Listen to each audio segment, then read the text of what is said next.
오늘은 성찬 예식 하는 날이죠. 성찬을 통해서 여러분이 새롭게 은혜를 깨닫는 그런 귀한 시간 되기를 바랍니다. 그런데 이렇게 좋은 날인데 오늘 우리가 읽은 이 본문은 사도 바울이 조금 화가 나 있는 것 같이 느껴집니다. 얼마나 화가 났으면 이런 말을 하겠습니까? 17절에 보면 내가 명하는 이 일에 너희를 칭찬하지 아니하나니 이는 너희의 모임이 유익되지 못하고 도리어 해로움이라. 쉽게 말하면 이런 모임 왜 모이냐? 아무 유익이 없다. 안 모이는 것보다 못하라. 이렇게 이제 바울이 얘기를 하는 것입니다. 고린도 교회를 향해서 하고 있는 말입니다. 차라리 이렇게 모이려면 집어치워라 하는 이런 말하고 굉장히 유사하게 들립니다. 여러분, 바울은 왜 그렇게 화가 났을까요? 그것은 교회 안에 사람들의 처신 때문에 그렇습니다. 그 처신이 도무지 배려가 없고 도무지 교회답지 못한 것입니다. 무슨 일일까요? 그것을 알려면 여러분 1세기의 상황을 한번 알아보아야 되는데요. 당시 사회는 대단히 계층적인 사회였습니다. 종이 있는가 하면 자유자가 있고요. 남자와 여자 사이에 차별도 엄청나게 심한 시대였습니다. 종이 있기 때문에 종이 모든 일을 다 하다 보니까 상류층은 늘 만찬을 베풀고 자기들이 일하는 거 아니니까 매일 만찬해도 괜찮지 않습니까? 매일 만찬하고 그런 만찬 문화에 푹 젖어 있었고, 그렇지만 종들에게는 인권이 없는 그런 시대였습니다. 종들이 죽어도 별 개의치를 않으니까 어쩌면 짐승보다 조금 더 나은 위치에 있다고 할까요? 주인이 만약에 개를 너무 사랑하면 개보다 못한 위치에 있을 수도 있는 그런 정도의 사람들도 있는 그런 시대였습니다. 당시 사회가 그렇다 보니까 당시의 교회도 사회의 그런 모습으로부터 완전히 자유롭지는 못했습니다. 오늘 우리 시대도 교회들이 그렇듯이 말입니다. 21세기 한국이라는 이 수도권에 존재하는 교회는 수도권의 문화가 잔뜩 이 교회 속에 들어와 있는 것과 마찬가지로 그 시대에 그러한 상황들도 교회 속에 침투해 있었던 것이죠. 어떤 사람들은 교회 밖에서의 자기 신분의 우월함과 처지의 우월함을 교회 안에서도 여과 없이 그대로 드러내곤 했습니다. 남이 어떻게 느끼든지 상관없이 거기에 아무런 배려가 없었던 것이죠. 당시 교회는 모일 때마다 성찬식을 했는데 어떤 날은 만찬도 곁들여서 했던 것 같습니다. 만찬을 한 날은 아주 기분이 좋고 기대가 되는 날이죠. 누군가 전체가 먹을 음식을 준비할 수도 있지만 각자 조금씩 가져와서 먹기도 했을 것입니다. 그러다 보면 신분이 좋은 사람들은 좋은 음식을 가져왔을 것이고, 종들은 아주 거친 음식을 가져오거나 그마저도 가져오지 못하는 경우들이 많았을 것입니다. 당시 그들의 모임은 오늘처럼 다들 시계를 갖고 있는 시대가 아니어서 대충 저녁 때 모이자 그러면 그냥 하나 둘 이렇게 모여서 다 모이는 게 시작하는 시간이고 이런 종류의 모임이었을 것입니다. 그러다 보니까 사회적으로 신분이 있고 지위가 있는 사람들은 별로 할 일들이 많지 않기 때문에 자기 일만 끝나면 일찌감치 모임에 나오는 경향이 있었습니다. 그러다 보니까 사회적으로 신분이 높거나 자유로운 사람들은 별로 할 일이 없으니까 일찌감치 이제 나와서 기웃거리게 되는 것이죠. 그러나 종들은 주인의 집에서 일을 마쳐야 되고 주인으로부터 검사도 맡아야 되고, 아이들을 돕는 종들은 아이들이 잠드는 것을 또 지켜봐야 되고, 그러고 나서 교회를 오게 되니까 그들은 좀 늦었을 것입니다. 당시에 모이는 장소를 한번 생각해 보십시오. 당시에 모이는 장소는 그렇게 큰 공간, 이런 공간에서 모이지 않았고 가정에서 모였으니까요. 한 8, 9명 모이는 식탁이 있는 그런 공간이 있을 수도 있겠고, 그리고 한 두세 개의 방들이 있을 수가 있겠죠. 좀 꽤 큰 집을 그들이 선택했을 것이니까요. 그리고는 마당이 있을 수 있을 것입니다. 모두가 다 한 공간에 모일 수 없으니까 어떤 사람들은 식탁이 있는 거실에서 머물다가 예배를 드리고, 어떤 사람들은 방에 있고, 어떤 사람은 마당에 있다가 예배를 드리는 그런 형태의 예배가 드려졌을 거예요. 그렇다면 여러분, 그 집에서 가장 좋은 장소는 어떤 사람들이 그곳에 있었을까 한번 생각해 보시죠. 그런 장소는 아마 신분이 있는 사람들이 모이는 그런 좋은 장소가 되었을 것입니다. 왜냐하면 그들이 밖에서도 신분이 있는 사람들이니까, 또 밖에서 만나면 상하관계가 있는 관계니까, 그러니까 교회에 들어와서도 그들이 좀 좋은 자리에 앉았을 가능성도 있고요.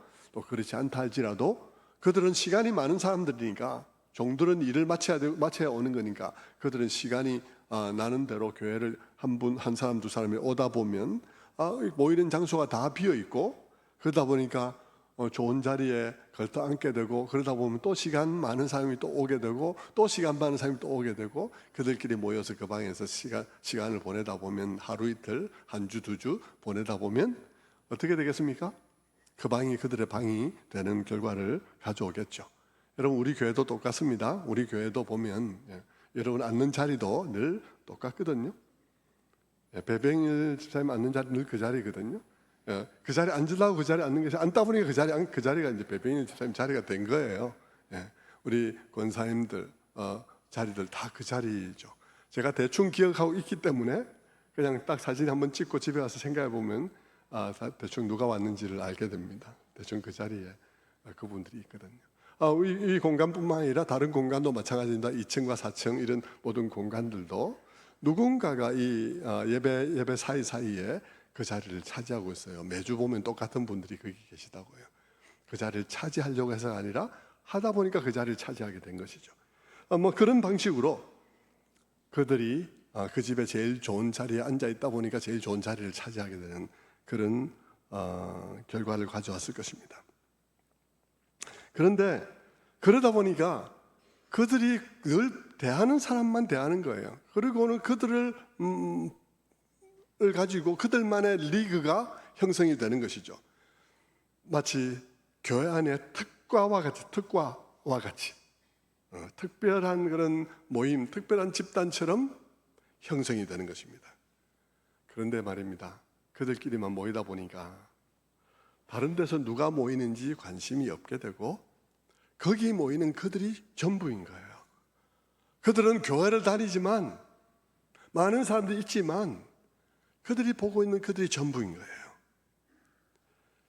그들에게는 그저 김 사장, 박 사장, 정 사장, 최 사장만 오면 다 온 거예요. 최 사장 왔나? 그럼 다 왔네. 그럼 우리 먹자. 그리고는 그들이 먼저 먹은 것입니다. 누가 왔건 안 왔건 상관이 없었어요.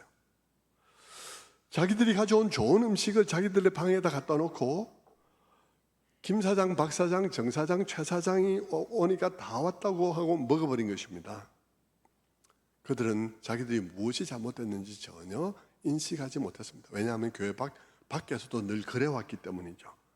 교회 밖에서도 그들은 당연히 신분이 비슷한 사람끼리 따로 만찬을 냈고, 만나도 그들끼리 만나고, 그리고 언제나 그들은 따로 특별한 곳에서 먹었지만 종들은 저 구석에서 먹었으니까요, 아무것도 이상한 일로 포착되지 않았습니다. 밖에서 그런 거는 어쩔 수 없이 그럴 수밖에 없는 점들이 있어요. 우리는 그거를 비난하면 안 됩니다. 교회 밖에서 네가 누구를 만나느냐, 누가 누구를 만나냐, 이게 여러분 거기에 대해서 비난할 이유는 전혀 없어요. 그건 비난하면 안 되는 것입니다. 왜냐하면 밖에는 일을 하려고 모이는 것이거든요. 그리고 또 친구들도 있을 수 있잖아요. 근데 일을 하려고 모이는데 여러분, 비슷한 사람끼리 모이는 게 당연하죠. 김 사장이 모이는 모임에는 최 사장, 박 사장이 있는 게 당연하고요. 의사나 교수나 이런 분들이 모이는 데는 학회를 가야 되니까요. 학회 가면 거기는 모두가 다 의사고 모두가 다 교수일 수 있는 것입니다. 그걸 나무라면 안 되는 거죠. 그건 어쩔 수 없는 거예요. 문제는 교회에 왔을 때입니다. 교회에 왔을 때. 교회는 일하러 온 것이 아닌 거죠. 교회는 하나님 앞에 한 인간으로 왔습니다. 하나님 앞에 한 인간으로 죄 용서를 받고, 우리의 죄를 용서해 주신 그 하나님의 은혜를 감사하며 예배하고, 그분 앞에서 나의 삶의 방식과 생각들을 새롭게 받기 위해서 교회에 온 거예요. 그런데 여러분, 교회에 와서도 그대로 했다는 것입니다. 교회에 와서도 사장은 사장 노릇하고, 교수는 교수 노릇하고, 의사는 의사 노릇하고, 선생님은 선생님 노릇하고, 그랬다는 거죠. 우리 교회는 그런 분이 없습니다. 그런 직업을 가진 분이 없다는 게 아니라 그런 행세를 하는 분이 없습니다. 그 반대는 또 있을 수 있죠. 뭐 사회에서 내가 막 이렇게 대우를 잘 못 받았기 때문에 교회 와서 내가 행사해야 되겠다, 이런 분이 또 의외로 있을 수 있습니다. 교회 안에. 다음에 제가 병자를 고치시오신 주님에 관해서 설교를 하려고 지금 여러 가지 생각을 하고 있는데, 그때 제가 다 말씀을 드릴 거예요. 우리가 다 어떻게 아픈 사람들인지 제가 말씀을 드리고 싶어요. 근데 어쨌든 여러분, 밖에서는 다 괜찮아요. 다 그들의 모임이 있을 수밖에 없고, 그것은 세상의 일이 처리되려면 그렇게 돼야 되는 것이기 때문에 밖에서는 괜찮은데, 교회에 오면 이게 이상하게 느껴지고 이게 뭔가 비정상적으로 느껴지는 것입니다. 왜 그렇겠습니까? 왜 그것이 문제가 되겠습니까? 그 이유는 우리의 교회 생활의 중심에는, 우리의 모든 관계의 중심에는 성찬이 있기 때문입니다. 우리 모든 관계의 중심에는 하나님의 십자가가 있기 때문이에요.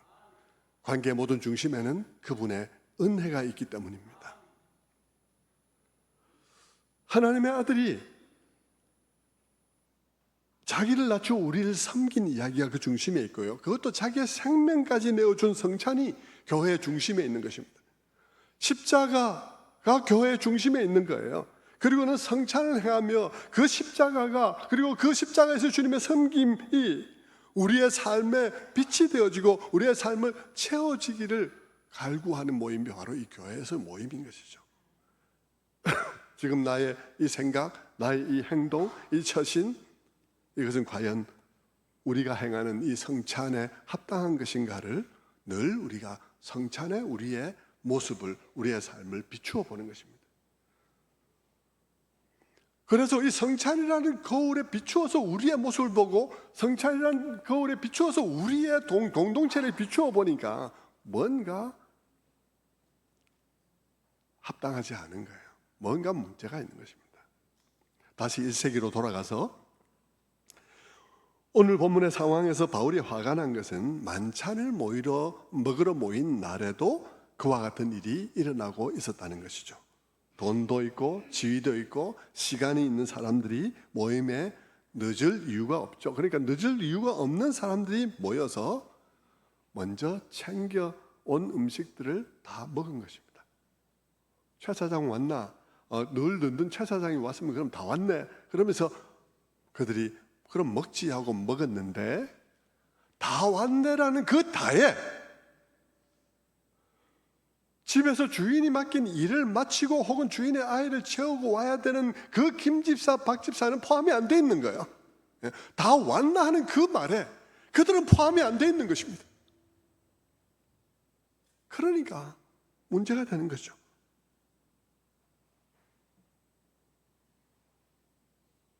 그러다 보니 일을 다 끝내고 주인의 검사를 맡아야 되고, 주인이 마음에 안 들어하면 다시 해야 되고, 그리고는 아이를 재워야 되고, 그리고 그 모임에 와야 되는 그들이 그 모든 것을 마치고 허겁지겁 왔을 때 좋은 음식은 하나도 없고, 있어도 박한 음식이 있거나 아니면 찌꺼기처럼 남겨진 음식밖에 없는 그런 상황이 된 것이죠.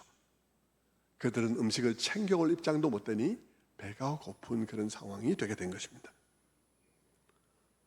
만찬이 있는 날, 오늘은 만찬이 있다고 예배를 사모하며 또 그 만찬의 교제를 사모하며 달려왔는데, 교회 상황이 어떤 상황이냐 그러면 아무도 기다려주지 않고 만찬은 이미 끝나버린 그런 상황에 있더라 이 말입니다. 그리고는 살펴보니까 저쪽에는 이미 상을 물리고 있는, 배불러서 등에 기대고 있는 사람도 있고, 어떤 사람은 이미 포도주에 취해서 고개를 떨구고 있는 사람도 있더라는 것이죠. 그렇지만 그들을 위해서 남겨진 것은 아무것도 없는 그런 상황이 되었더라는 것입니다. 성도 여러분, 기분이 어떻겠습니까? 서운함과 비참함과 소외감이 몰려왔을 것입니다. 어려운 형편에 허겁지겁 달려왔는데 아무도 챙겨주지 않는 것입니다. 아무도 기다려주지 않는 교회인 것입니다. 자기 같은 것은 와봤자 오든 말든 아무 상관이 없는 그런 교회더라 이 말입니다. 성도 여러분, 얼마나 마음이 아프겠습니까? 사도 바울이 볼 때. 오늘 우리의 교회들의 이런 일이 없어야 되는 것은 물론 당연한 일이고요. 당연한 일인데 저는 이 설교를 하면서 여러분에게 하나 그 거꾸로 당부의 말씀도 드리고 싶어요. 이런 이 모습이 교회에 있었으면 안 되는 건 당연한 일이고요. 그러나 여러분, 교회 속에 또 새롭게 오는 분들 같은 경우에 내가 소외되었다고 느낄 수 있습니다. 그런데 여러분, 현대의 교회는요, 이렇게 많은 사람이 모여 있어도 교회를 섬긴 사람은 소수예요. 그리고 많은 사람들은 구경꾼처럼 혹은 소비자처럼 교회를 다니고 있습니다. 여러분, 그래서 여러분, 교회를 섬기는 사람 몇 명 안 되기 때문에 이 몇 명들은 몸을 24시간 쪼개도 사람들을 돌볼 수가 없어요. 그래서 여러분이 소외감을 느낄 수 있습니다. 그러나 여러분, 그것은 현대 교회가 참 해결하기 어려운 부분이기도 해요. 근데 여러분 가운데, 여러분 은혜를 받았다고 하면서도 교회 가운데 단지 복음의 소비조라만 존재하고 있다면 여러분, 복음의 봉사자로, 생산자로 참여하셔야 돼요. 누군가를 돌볼 수 있어야 되는 것입니다. 그래야 여러분, 이 현대교회의 이런 소외된 모습들을 해소할 수가 있어요. 교회가 때로는 이와 1세기의 교회와 같은 이런 모습이 될 수도 있고, 실제 사람들의 마음이 복음화되지 않아서, 그러나 많은 사람들이 복음을 받아들였지만 스스로 소비자가 됨으로써 교회에 돌아볼 손길이 없어서 소외되는 많은 사람들이 있을 수가 있는 것이죠. 바울이 마음 아파하는 것은 1세기로 다시 돌아가서 바울이 마음 아파하는 것은 바로 그런 모습들이었습니다. 많은 권세 있는 사람들, 지위 있는 사람들, 자유한 사람들이 그렇지 못한 사람들의 형편을 헤아려 주지 않고 기다려 주지 않고 그들은 그들의 삶에 들어가지도 않는 이런 상황을 바울이 마음 아파하는 것이죠. 그러면서 바울은 말합니다. 너희가 이런 상태로 성찬을 받을 수가 있는가 하는 것입니다. 그런 모임이라면 차라리 안 모이는 게 낫지 않나 라고 말씀하는 것이죠. 여러분, 바울이 말하는 게 뭔가요? 너희가 성찬을 행하는 자로서 너희의 삶이 성찬과 일관성을 가지고 있나? 성찬의 내용, 성찬을 음미하면 느낄 수 있는 그것이 너희 삶 속에 일관성 있게 되어 있나? 아니면 너희 삶과 성찬은 따로따로인가? 아니면 너희 삶은 성찬과 일관성을 가지고 있나 하는 것을 묻고 있는 것입니다. 성찬을 기념하려고 하는 사람들이 만찬을 이런 식으로 해서 되겠나? 성찬을 하려는 사람들이 만찬을 이래서 되겠나? 성찬을 하려는 사람들이 너희 생활을 이렇게 해서 되겠나? 성찬을 하려는 사람들이 너희 생활을, 너희 관계를 이렇게 해서 되겠나? 라고 말하는 것입니다. 그 말은 성찬이 우리의 모든 관계, 우리의 삶, 우리의 만찬의 중심에 있다는 말인 것입니다. 그리스도인의 삶의 가장 중요한 것들은 다 예수 그리스도의 죽으심과 부활로부터 나오는 것인데, 너의 삶이 과연 이 성찬의 정신으로 적셔져 있는가 하고 묻는 것이죠. 성도 여러분, 여러분의 마음을 한번 생각해 보십시오. 진정 여러분은 여러분의 마음이 성찬의 정신으로 적셔지고 있는가?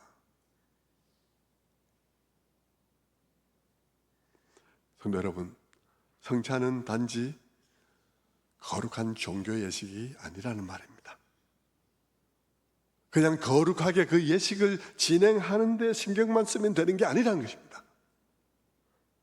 그런데 많은 경우, 우리의 경우 사람들은 성찬에 준비하는 데 있어서 진짜 성찬에 합당하도록 우리의 삶이 준비되는 것이 아니라 성찬 예식 자체를 어떻게 하느냐에 신경을 더 쓰는 것입니다.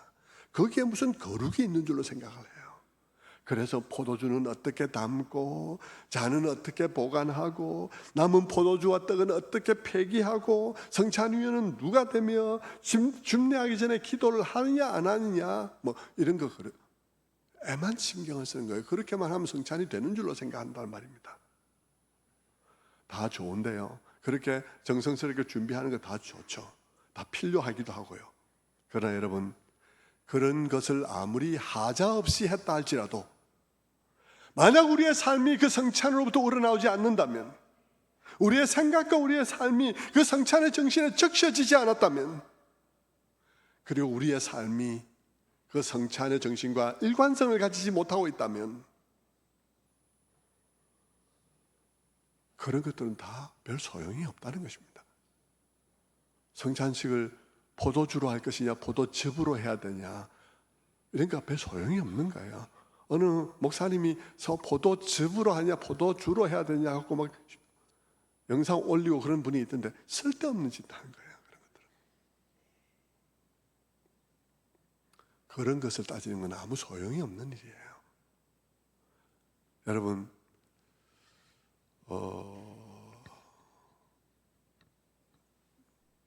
제소자 선교회를 만들었던 미국의 갑자기 이름이 생각이 안 나네. 그 사람이 쓴 책을 보면 베트남 전에 베트남에 포로로 잡힌 미군들이요, 그곳에 있으면서 정신없이 살다 갑자기 신앙의 정신이 든 거예요. 그들이 그 밀림 속에 그 철장 속에 갇혀 있으면서 그들이 밥 주는데 그 중에 한 사람이 예수 그리스도만이 평화인 것을 기억한 거예요. 그래서 그들이 거기서 있는 미군들 포로들과 함께 성찬 예식을 거행하자고 제안을 합니다. 성찬 예식을 거행하는데 포도주가 있나요? 없지. 감옥 속에 무슨 포도주가 있겠습니까? 없지요. 그래서 그들이 베트남에 주는 그 음식을 쪼개고 그들에게 준 된장국 같은 것을 나누며 성찬 예식을 거행했습니다. 무엇이 문제입니까? 아무 문제 없습니다. 아무 문제 없어요. 여러분, 포도주를 어떤 걸 썼느냐, 폐기한 것을 어떻게 폐기했냐, 이런 게 문제가 아니고요. 우리의 삶이 성찬의 정신과 일관된가, 이것이 더 중요한 문제예요. 그런데 우리의 모습은 늘 어떻습니까?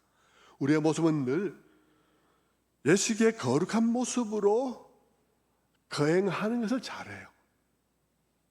그리고 우리 삶 속에 성찬의 정신이 있게 하는 것을 못해요. 우리 삶 속에 성찬의 정신이 우러나오게 하는 것 못해요. 그렇게 우리는 성찬을 거행하는 것입니다. 그래서 모든 게 다 예전이 되는 거예요. 이 예식, 이거 입으면 뭐하고 안 입으면 뭐합니까, 여러분? 제가 이것을 입는 이유는 하나예요. 안 입으면 누가 와서 보고 이단인가 이럴까 봐 잘 입습니다. 이거 입는다고 더 거룩해지는 것이 아니고요, 이 흰보자기 씌운다고 더 거룩해지는 게 아닙니다. 사도 바울은 뭐라고 그러나요? 이 고린도 교회를 향해서 사도 바울은 이렇게 말합니다. 고린도전서 11장 23절에 이렇게 말하죠. 내가 너희에게 전한 것은 주께 받은 것이니 곧 주 예수께서 잡히시던 밤에 떡을 가지사 축사하시고 떼어 이르시되 이것은 너희를 위하는 내 몸이니 이것을 행하여 나를 기념하라 하시고 19에 또한 그와 같이 잔을 가지시고 이르시되 이 잔은 내 피로 세운 새 언약이니 이것을 행하여 마실 때마다 나를 기념하라 하셨으니.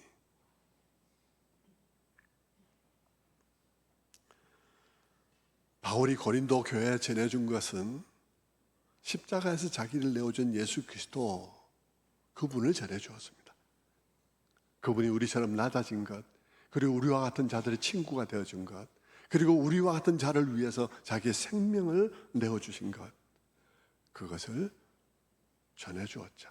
예수님께서 그 잡히시던 날 밤에 자기의 죽음이 무슨 의미가 있는지를 가르치기 위해서 했던 말씀, 떡을 가지사 축사하시고 떼어 주심에 이르시되 이것은 너희를 위하는 내 몸이다.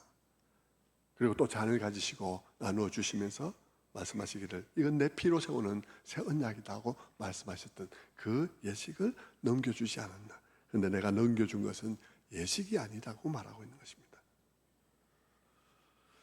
너희가 모일 때마다 이렇게 자기를 비우고 낮아지신 그리스도, 자기를 내어주신 그리스도를 기념하는 너희가 이런 처신을 하는 것이 맞느냐 하는 것입니다.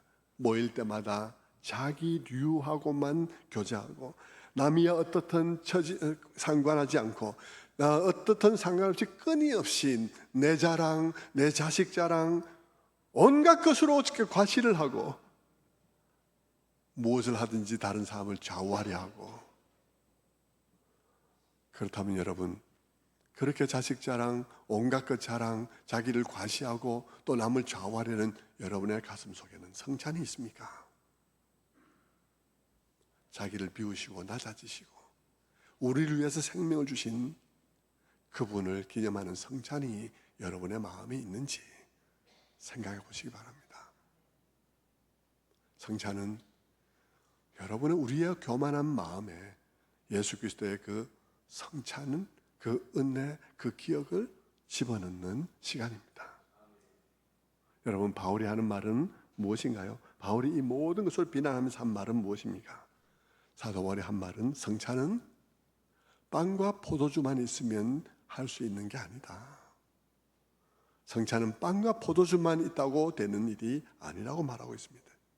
그 성찬은 빵과 포도주로 하지만 주님 오실 때까지 주님이 죽어주심에 대한 선포다. 그것은 그분이 우리에게 기쁜 소식이 되어준 것에 대한 선포고, 그분이 어떻게 우리에게 기쁜 소식이 되었는지에 관한 선포다라고 말하는 것입니다. 단지 예식이 아니고요. 그래서 그 예식 속에는 그냥 단지 예식이 경건한 방식으로 이렇게 심내되는 것이 중요한 것이 아니라 그 예식에 진행되는 모든 과정 속에 바로 그것이 담겨지느냐 담겨지지 않느냐가 중요한 것이죠.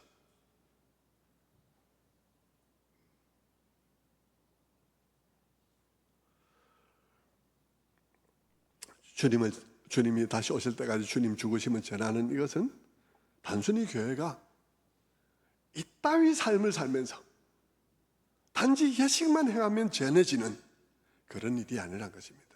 이따위라는 것은 그 초대교회, 그 바울이 지금 비난하고 있는 고린도 교회 같은,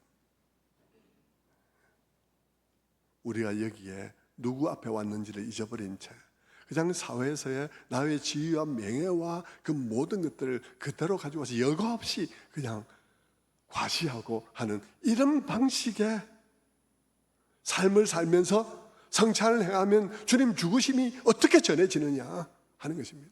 그렇게 하면서 성찬만 행하면 주님 죽으심이 전해지는 것은 아니라는 말입니다.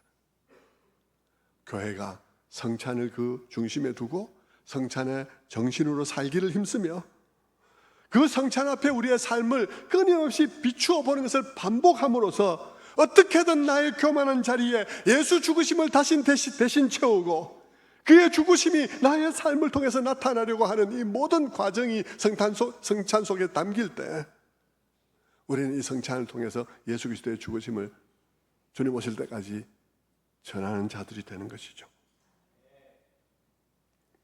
어떻게든 예수 그리스도의 죽으심을 교회의 중심에 두려는 그 모습을 통해서 주님의 죽으심이 선포되는 것입니다. 그래서 바울이 요구하는 바는 뭡니까? 그래서 바울이 요구하는 건 뭐죠? 성찬에 임할 때 그냥 임하지 말고 자기를 살피라는 것입니다. 고린도서 11장 26절의 말씀 한번 보겠습니다. 다시요. 너희가 이 떡을 먹으며 이 잔을 마실 때마다 주의 죽으심을 그가 오실 때까지 전하는 것이니라. 그러므로 전하는 것이 되어야 하니까 그러므로 누구든지 주의 떡이나 잔을 합당하게 하지 않게 먹고 마시는 자는 주의 몸과 피에 대하여 죄를 짓는 것이니라. 그러니까 합당하게 먹도록 애를 써야 된다 하는 얘기를 하고 있는 것입니다. 그래야 전해진다 하는 것이죠. 28절 사람이 자기를 살피고 그 후에 이 떡을 먹고 이 잔을 마실지니. 자, 여러분, 합당하게 먹고 마셔야 된다라고 말하고 있습니다. 합당하게 먹고 마시지 않으면 주님의 몸과 피에 죄를 짓는 것이라고까지 말합니다. 여러분, 합당하지 않게 먹고 마시면 주님의 살과 피에 죄를 짓는다고 말하니까 되게 무섭게 느껴지죠. 잘못 이해하면 되게 무서운 말입니다. 이게 무서워서 내가 오늘 성찬을 해야 되나 말아야 되나 생각이 들 수도 있습니다. 여러분 중에 저도 사실 청년 때 이 말씀 때문에 성찬에 참여하지 못한 경우들이 몇 번은 있었습니다. 왜 참석하지 못하게 되냐? 합당하게 행하지 않는 자는 이라고 말할 때 그 합당하다는 말이 자격이 있어야 된다. 네가 자격이 있어야 된다. 성찬을 받아 먹기에 네가 합당해야 된다. 자격이 있어야 된다는 말로 들리기 때문이에요. 그렇게 들으면 누가 자격이 있겠습니까? 성찬을 받을 자격이 누가 있겠습니까? 없죠. 여러분, 오늘 성찬을 행하면서 제가 여러분에게 빵을 다 이렇게 나누어 드리면서 여러분 중에 자격 있는 사람 받아 먹으십시오 라고 하면 여러분 누가 먹겠습니까? 최 집사님 먹을 수 있습니까? 최 권사님 먹을 수 있겠습니까? 먹을 수 없어요. 그렇죠? 여러분, 여기서 합당하게 먹고 마신다는 것은 영어에 worthily 라고 되어 있는데 합당하게라고 번역하기가 매우 쉽게 되어 있어요. 그러나 그 뜻은 그렇지 않습니다. 그것은 이 성찬의 적절한 매너가 아닌 방식으로 먹고 마시는 사람은, 성찬의 적절한 매너가 아닌 방식으로 먹고 마시는 사람. 그러면 성찬의 적절한 매너가 뭐냐? 성찬의 적절한 방식이 뭐냐? 성찬의 적절한 예의가 뭐냐? 생각해 봐야 되겠죠. 성찬의 적절한 예의가 아닌 방식으로 먹고 마시면 주의 몸과 피에 대해서 죄를 짓는 거다. 그러면 여러분, 적절한 매너는 뭘까요? 오해 없게 하기 위해서 바울은 그 다음 절에서 설명하고 있습니다. 적절한 매너는 뭐냐 그러면요, 11장 28절에 이렇게 말합니다. 사람이 자기를 살피고 그 후에야 이 떡을 먹고 이 잔을 마실지니. 바울은요, 여러분이 성찬을 받지 못하기를 원치 않습니다. 여러분이 성찬으로부터 좀 멀리 떨어지기를 원치 않습니다. 바울은 여러분이 성찬을 받기를 원합니다. 그런데 올바른 방식으로 성찬을 받기를 원합니다.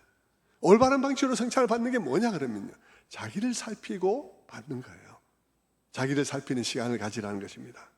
나의 처신, 나의 삶의 태도, 이것은 주님의 십자가를 믿는 자로서 합당한 것인가 묻는 시간을 가지라는 것이죠.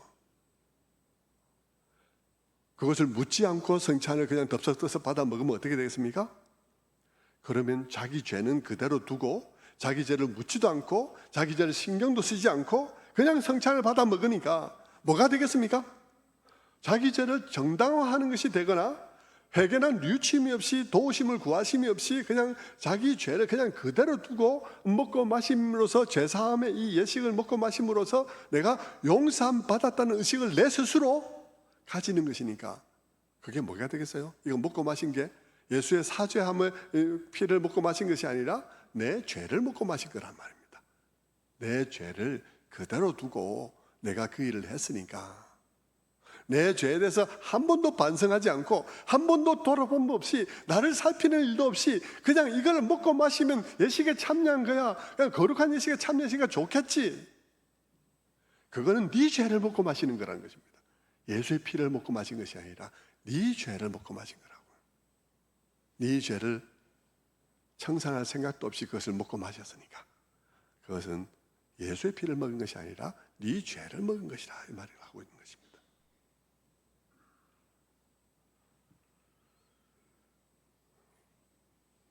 여러분, 죄를 뉘우침도 없이 죄를 돌아봄도 없이 내가 정말 이 성찬에 합당한 삶을 살았느냐 안 살았느냐 따져보는 일이 성찬에 굉장히 중요한데 그것을 따져보지도 않은 채 그저 성찬의 잔을 받아 먹고 마시고는 마음의 평안을 얻었으니까 네 죄를 먹고 마신 거다, 이 말입니다. 그런데 여러분, 자기를 살피면 어떻게 될까요? 자기를 살핀 후에 성찬을 받는 자는 어떻게 되는 것일까요? 자기를 살피면요, 사람이 자기를 이런 때 자기를 살피면 어떻게 되겠습니까? 성령께서 우리들에게 죄를 가르쳐 주십니다. 생각나게 하십니다. 내게 해결되지 않은 문제가 얼마나 많은지를 알게 됩니다. 내가 누구와 갈등 관계에 있는지를 생각나게 합니다.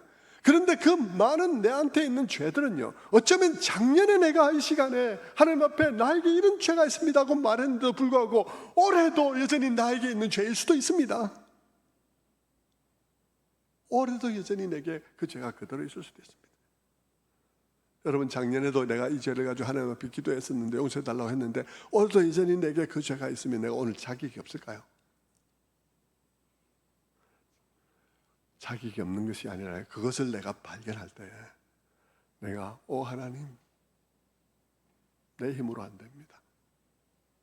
주님의 도우심이 필요합니다. 주님의 피의 은혜가 필요합니다. 이 피야말로 내게 필요합니다. 자기를 살피고 자기에게 근절되지 않는 죄까지도 있는, 나에게 새로운 죄가 있을 뿐만 아니라 근절되지 않은 해묵은 죄도 있는 그런 나의 모습을 발견한 자가 그 모든 좌절스러운 자기의 모습에 내 힘으로 안 되는 것이구나, 주님 도와주셔야 되겠습니다, 그렇게 고백하는 자가 성찬에 합당한 자인 것입니다. 그 자가 성찬을 향해서 손을 내밀 수 있는 것입니다. 그래서 우리를 살피라는 거예요. 아무 생각 없이 성찬 예식에 그냥 예식으로 참여하지 말라고 하는 것입니다. 성찬을 행할 때 우리는 우리 자신을 살필 것입니다. 그러면 우리는 우리 안에 있는 아무도 모르는 지체를 향한 잘못된 마음가짐들이 발견될 수도 있습니다. 작년에 발견했던 그것이 아직도 해결되지 않은 것을 볼 수도 있습니다. 그럴 때 우리는 성찬의 잔과 떡을 향해서 손을 뻗어야 하는 것입니다. 내게 치유되지 않는 이 죄라는 병을 치유해달라는 간절한 마음으로 손을 내밀어야 하는 것입니다. 그래서 마치 혈루병 걸린 여인이 아무도 모르는 자기 안에 흐르는 그 피를, 그 고질병을 안고 그것을 고치해 줄 것을 기대하면서 주님의 옷자락을 향해서 손을 내밀듯이 말입니다. 그러나 우리는 그의 옷자락이 아닌 그분의 십자가의 피 흘리심을 향해서 손을 내미는 것입니다. 그래서 그분이 나를 용서해 주시기를 기도하는 것이죠. 그러면서 주님 앞에 우리는 고백하는 것입니다. 주님, 그 여인에게 아무도 모르게 그의 몸에 흐르는 피에 부정한 피가 있었듯이 주님, 우리에게는 아무도 모르는 나의 죄가 있습니다. 주님, 작년에도 있었습니다. 올해의 시간에도 아직 내게 척결되지 못했습니다. 주님의 피가 필요합니다. 주님의 죽으심이 필요합니다. 고백하게 되는 이 시간 되기를 바랍니다. 성찬 예식에 들어가겠습니다.